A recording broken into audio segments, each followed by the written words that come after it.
हम सबके पास एक एक्सक्यूज होता है कि मेरे पास टाइम नहीं है इंग्लिश सीखने के लिए।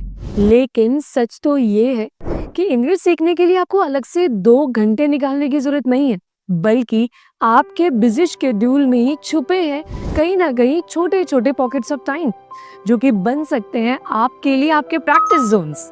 तो चलिए आज इस वीडियो में मैं आपको बताती कि कैसे आप अपने बिजी शेड्यूल में ही छोटे छोटे टाइम निकाल कर अपनी इंग्लिश को प्रैक्टिस कर सकते हो, और सिर्फ एक्सक्यूज के दम पर नहीं बल्कि प्रैक्टिस के दम पर अपने आप को ग्रो कर सकते हो।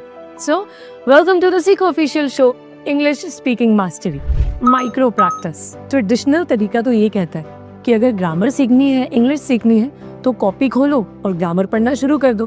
पर इतना टाइम है किसके पास कि कॉपी खोले और ग्रामर पढ़े? तो इसके लिए आप क्या कर सकते हो, आप अपने पूरे दिन में जब भी ट्रैवल करते हो, किसी का वेट करते हो, कहीं पर टाइम स्पेंड करते हो, तो वहीं पर instead of scrolling your phone आपके आसपास जो भी चीजें हो रही हैं उनको अपने दिमाग में इंग्लिश में बोलना शुरू कर दो। जैसे कि people are standing there, some are sitting on the chairs, I am also waiting for someone, some people are using their phones, some are talking to each other। इस तरीके से आप अपने ब्रेन को पुश कर पाओगे, ना तो सिर्फ टाइम वेस्ट करने के लिए फ़ोन में अननेसेसरी स्क्रोलिंग के साथ, बल्कि आप अपने ब्रेन को पुश करोगे कि वो प्रैक्टिस करें, इंग्लिश के सेंटेंसेस सोचे आपके आसपास जो भी घटनाएं हो रही हैं, और आप अपने कान में ईयरफोन्स या हेडफोन्स लगाओ। कुछ इंग्लिश की स्टोरीज, कुछ इंग्लिश की स्पीचेस जो इंडियन एक्सेंट में अवेलेबल हैं उनको सुनना शुरू करो। इससे इंग्लिश के कुछ वर्ड्स, कुछ सेंटेंसेस डायरेक्टली इनडायरेक्टली आपके ब्रेन में फीड होते हुए जाएंगे, और इसकी वजह से आप कुछ शब्द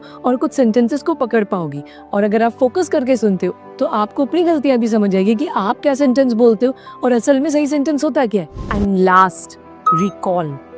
इसके अंदर आपको रात को सोने से पहले जस्ट बेड पे जाते समय 5-10 मिनट्स आपको निकालने होंगे, और आपने पूरे दिन में जो भी किया है उसको आपको अपने फ़ोन के रिकॉर्डर में रिकॉर्ड करना है बोलकर।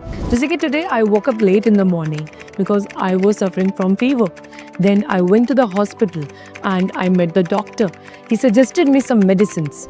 कुछ इस तरीके से आपके पूरे दिन में जो जो चीज़ें हुई उसको बस आप इंग्लिश में बोल के रिकॉर्ड करो, और उसके बाद चैन की नींद सो जा। मैं मानती हूँ शेड्यूल बहुत बिजी, क्योंकि कंपटीशन बहुत हाई है, हमको घर के हालात भी संभालने, साथ साथ खुद को इम्प्रूव भी करना है इस कंपटीशन में बने रहने के लिए। तो कुछ ये तरीके आपको मदद करेंगे अपने बिजी शेड्यूल में भी खुद को इम्प्रूव करने के लिए। अगर जुनून है, जज्बा है, तो समय कहीं ना कहीं निकल ही जाएगा। अगर इंटेंशन है सीखने का तो टाइम निकालना मुश्किल नहीं, बस एक्शंस करना ज़रूरी है। सो आई होप ये वीडियो आपको पसंद आई हो। अगर हाँ तो इसको लाइक ज़रूर करें और